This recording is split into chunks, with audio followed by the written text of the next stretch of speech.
Dragi moji, pozdrav, dobro jutro, esselamu alejkum. Evo da odmah zaželim, pošto je već drugi dan mjeseca Mubarek Ramazana, da vam zaželim svima vama koji postite Ramazan Šerif Mubarek Olsun.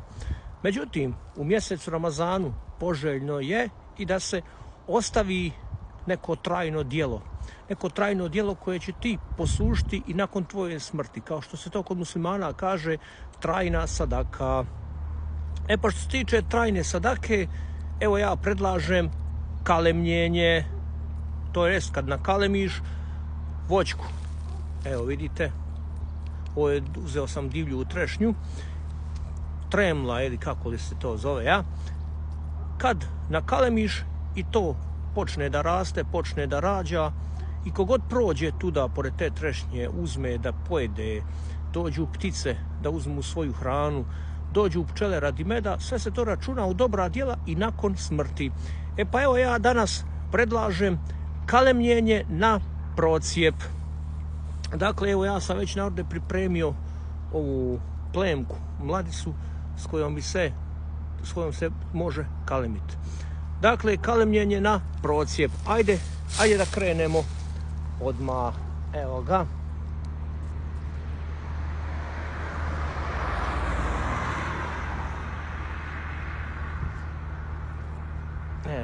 Evo ga. Kad je u pitanju kalemljenje na procijep, dakle, trebate biti uvijek sigurni. Gledajte, to se fino stavi ovako, gledajte, uvijek pazite da kora sa korom mora biti podudarna, mora biti jednako, i zato sve kroz prst ako možete da vidite. Evo ga, evo. Eto, ovo je sad sve. Mora biti kora sa korom. Ajde da još malo.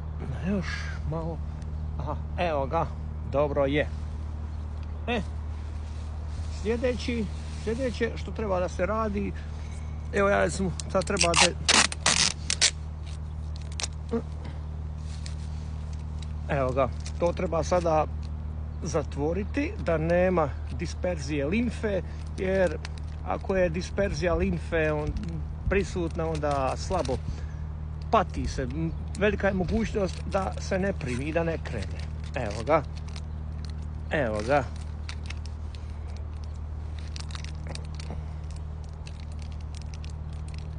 Evo kao što vidite, gledajte. Izolir trakom ili bilo čime, samo ovo trebate zatvoriti da nema disperzije limfe. Odlično. Sljedeći postupak je, evo ja sam kupio kalemarski vosak. Možete i plastelinom zatvoriti, možete ljepenkom, uglavnom treba zatvoriti nečim da se ne bi dogodila, da nema disperzije limfe. Evo ja ću sada ovako ostaviti ovdje, evo da se... A inače kalemarski vosak to trebate tražiti u poljoprivrednoj apoteci. Evo.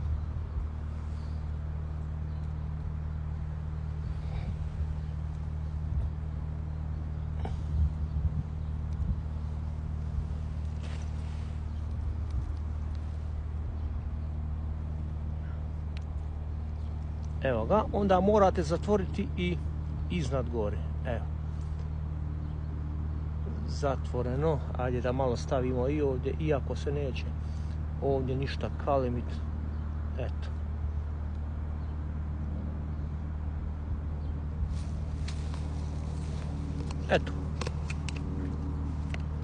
Eto, postupak je završen. I sad da vam kažem, imate još vremena da možete usjeći grančice, ali grančice koje hoćete da usječete, to ne ulazite u privatno vlasništvo bez znanja i saglasnosti vlasnika. Dakle, komšiju trebate upitati. Evo ja sam ovdje koristio ovu italijansku sortu Durone 2. Tamo rađa negdje druga sedmica, zapravo tamo između 10. i 20. juna ova sorta rađa. ako pokrupne su, a slatke ko šećer bombona, što bi se u narodu reklo. I evo da vam sad pokažem, gledajte, ova voćka, gledajte, to je nakalemljeno blizu puta i kao što sam već u početku videa kazao, kogod ovdje bude prolazio i jeo, ako Bog da, meni se računa sve u dobra djela. Dakle, imate narode još vremena, usjecite grančice i požurite, naučite dok još nije kasno. Eto toliko, pa čujemo se ako Bog da.